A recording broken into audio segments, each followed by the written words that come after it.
Horas, Kota Medan, apa kabar? Ya, luar biasa ya. Perkenalkan, nama saya Konrad Sinaga. Saya mendengarkan hari terakhir ini ada konflik di Percut Setuan di Pajak Gambir. Ada seorang perempuan penjual sayur bernama Gea, Ibu Gea, itu berkonflik dengan Bapak bermarga Ginting. Kalau nggak salah saya ya, yang mohon maaf masalah marga. Dan kemudian saya mau mengajak setiap pihak, kedua belah pihak, dan pihak ketiga juga, termasuk polisi, termasuk aparat pemerintahan, termasuk Bro Bobi Nasution ya, sama-sama anak Medan kita Bro Bobi ya. Menurut saya ini cuma Bro Bobi yang bisa menyelesaikan masalah ini secara holistik. Saya percaya Bro Bobi bisa menyelesaikan ini secara holistik. Tidak perlu ke Pak Jokowi, nggak perlu seperti itu. Biarkan saya bercerita lebih banyak lagi. Si laki-laki ini mengatakan, kamu lagi dasar nias, orang nias kok seperti itu marahnya. Artinya apa? Artinya kemarahan dia itu bukan hanya waktu itu saja. Seperti itu. Kemarahan itu sudah sejak lama dari masa lalu. Mari kita pelajari tentang konflik antara suku bangsa Nias dengan suku yang lain, etnis lain di Kota Medan, di Sumatera Utara seperti itu. Dulu ada di Tanah Karo, seorang Nias, anak muda itu sudah dianggap saudara atau apa, atau karyawan seperti itu, dan terpelihara di sana, kemudian membunuh satu rumah, itu marga Sembiring. Itu pastinya marga Sembiring, dan mungkin ada banyak lagi cerita seperti itu. Nah pertanyaannya, maukah Anda berpikir untuk menyelesaikan masalah? Jadi nggak cuman nyalain, nggak cuman ini penjarain tuh si laki-laki, dan si laki-laki juga akan penjarain tuh si perempuan, gue dicakar nih. Seperti itu. Tentu bukan ke situ arah pembicaranya. Saya mau mengajak untuk kepada penyelesaian. Saya mau memberikan solusi kepada Anda. Dan saya yakin, menurut saya, hanya Bro Bobi Nasution yang bisa menyelesaikan masalah ini. Dan saya percaya Bro Bobi Nasution, ya mungkin Anda nggak mengenal saya, tapi saya sangat kenal dengan Anda, khususnya dari siapa ya, Odi Batubara ya, seperti itu. Odi Batubara, camat Medan Timur tuh sangat kenal dengan saya. Saya sering briefing dengan beliau. Seperti itu. Nah, saya mau menawarkan sebuah solusi yang saya yakin bisa menyelesaikan masalah ini, khususnya lewat Bro Bobi. Jadi begini, kelakuan orang Nias ini banyak dibicarakan di belakang-belakang orang, di belakang-belakang gosip-gosip di belakang seperti itu ya, di belakang-belakang. Nah, saya membicarakannya di depan seperti itu. Saya sekitar 2 jam yang lalu juga teleponan dengan seorang pendeta di Kota Medan yang menceritakan tentang hal yang sama. Saya bilang memang budaya Nias ini juga sangat rentan terhadap masuknya intervensi iblis ya, termasuk tari perang. Dia menari aja udah ada perang gitu, apalagi yang lain gitu. Menari itu kan harusnya indah ya, asik begitu ya, menikmati. Ini tari perang seperti itu satu. Yang kedua, ibu itu menceritakan ke saya, ternyata di Nias itu masih berlaku hukum yang menghormati orang tua, yang memberikan kepada orang tua yang terbesar. Ketika anak laki-laki menikah, istrinya perawannya harus dikasih sama bapaknya. Itu mengerikan. Jadi saya mengajak untuk HIMNI untuk juga menyelesaikan masalah ini ya, secara holistik.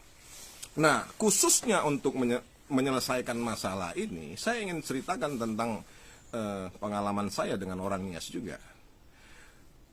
Saya Konrad Sinaga, 2014 yang silam, itu saya adalah wakil ketua Banteng Muda Indonesia BMI, Ranting Medan Selayang. Dengan ketua saya adalah Yamitema Tirtajaya Lauli. Dia sebagai ketua PAC Medan Selayang, dan saya sebagai satu-satunya wakil ketua dari antara 12 wakil ketua, saya satu-satunya yang aktif, dan saya mengeluarkan uang untuk operasional organisasi. Saya pergi mensukseskan Jokowi ke rapat mensukseskan Jokowi pertama tahun 2014 ke asrama haji, itu saya nyetir, mobil saya mobil tua seperti itu dan sebagainya. Dan kemudian saya mengajak, saya nggak mau uang orang seperti itu. Saya orangnya pekerja keras. Saya mengajak Yamite Malauli untuk mengerjakan proyek di Taman Setiabudi Indah, Perumahan Taman Setiabudi Indah. Ada kenalan di situ ketua. Oh, si Odi Batubara bang. Odi itu teman saya, ponaan Pak Yopi. Ponaan Pak Yopi Mendiang ya. Dulu masih hidup Pak Yopi Batubara seperti itu. Oke, men kan ketua. Karena saya angkutan sampah. Saya sampai sekarang saya itu pengelola angkutan sampah swasta di Kota Medan. Kemudian kami sering mengadakan rapat dengan Odi Batubara, Yamite Malauli dan saya. Kami sering 3 orang berapat di restoran-restoran. Nah kemudian seiring waktu Yamite Malauli punya tanda tangan kontrak dengan Pak Yopi Batubara untuk mengerjakan kebersihan, keamanan dan sebagainya di Tasbi, mengelola kehidupan di Tasbi sehari-hari. Jadi PT Kanijaya milik Pak keluarga Yasona Lauli itu dipakai untuk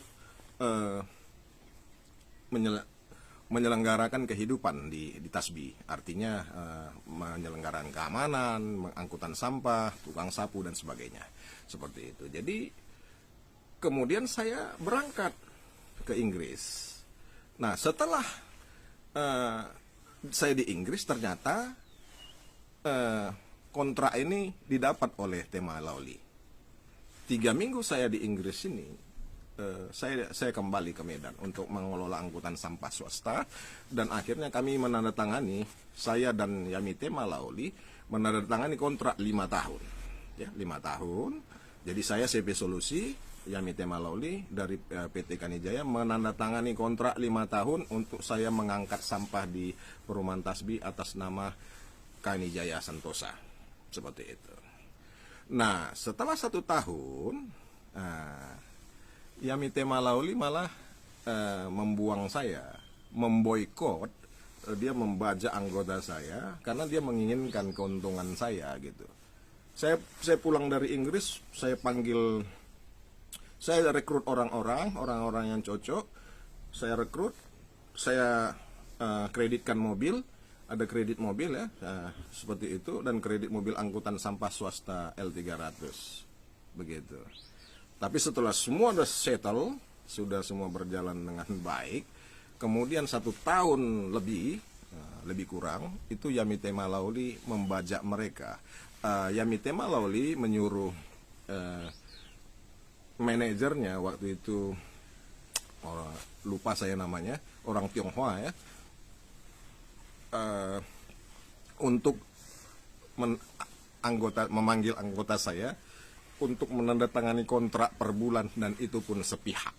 Jadi anggota saya dibajak, tidak lagi bekerja untuk saya, sehingga saya terbuang dan kerugian saya sampai total minimal 1,4 miliar rupiah tanpa saya bisa bergerak apapun. Karena saya tahu bapaknya adalah seorang Menteri Hukum dan HAM Republik Indonesia. Dan juga saya selain nggak punya kekuatan kuasa, saya juga nggak punya uang untuk punya waktu juga untuk dan saya juga tidak mengerti untuk menuntut beliau seperti itu. Jadi saya hanya berharap pada Tuhan dan kemudian saya mencoba kepada hukum sosial, saya mencoba ke Yasona Loli. Bapak Yasona Loli saya tulis di Facebooknya untuk membicarakan kerugian saya, tapi malah Yasona Loli marah-marah ke saya, seperti itu ya, marah-marah ke saya dan kemudian malah Yamite Malauli melaporkan saya ke unit cybercrime Polda Metro Jaya dan polisi datang ke Kota Medan untuk menjemput saya, padahal saya ada di Inggris. Seperti itu, mereka punya kuasa seperti itu. Nah, jadi bagaimana hubungannya dengan solusi kasus pajak Gambir?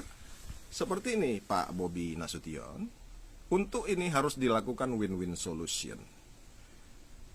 Pak Bobi Nasution bisa mengatakan kepada Yamite Malauli untuk berdamai dengan saya. Berdamai dengan saya, menyelesaikan permasalahan dengan saya, membayar ganti untung dengan saya. Karena saya dengar juga pihak Ibu Nur Halimah itu sudah mencoba untuk berdamai dengan Ibu Gea, tapi Ibu Gea minta 100 juta. Perdamaian 100 juta ya kalau nggak salah, seperti itu. Nah 100 juta itu saya bisa bayar supaya selesai masalah seperti itu. Dan saya akan membuat rekonsiliasi yang besar-besaran. Saya bisa kita bisa bikin pesta seperti itu, rekonsiliasi dalam hal ini. Dan saya juga berjanji jika Yamite Malauli menyelesaikan perdamaian dengan saya juga Ibu Nur Halimah yang mengeluh anaknya sekolah itu uang sekolahnya, saya 1 tahun saya tanggung biaya sekolah Ibu Nur Halimah. Ada 2 orang saya nggak salah itu Ibu Nur Halimah, di laki-laki dan perempuan seperti itu. Jadi saya siap 1 tahun tanggung biaya uang sekolah anak ibu seperti itu.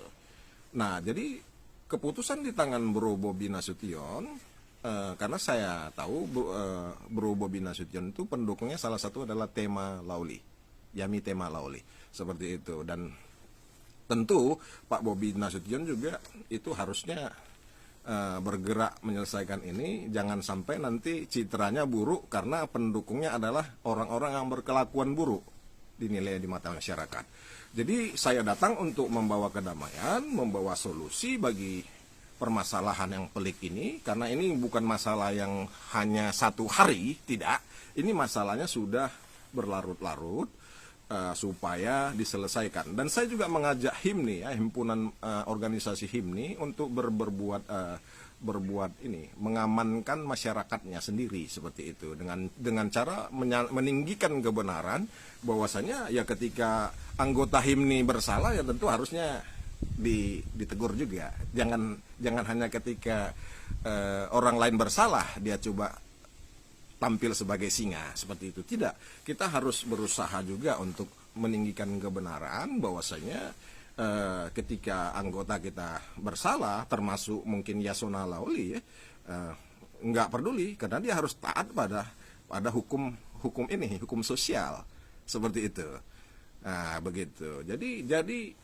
Jadi nggak kita belajar ngomong di belakang lagi seperti itu. Jadi saya membawa solusi. Saya menunggu konfirmasinya Pak Bobi Nasution dan Ibu Nur Halimah dan teman-teman dan juga Ibu Gea juga boleh mendesak Yamite Malauli untuk menyelesaikan ini. Bahkan bisa mendesak Yasona Lauli untuk mendesak anaknya menyelesaikan masalahnya dengan saya, supaya saya bisa bantu kalian untuk berdamai.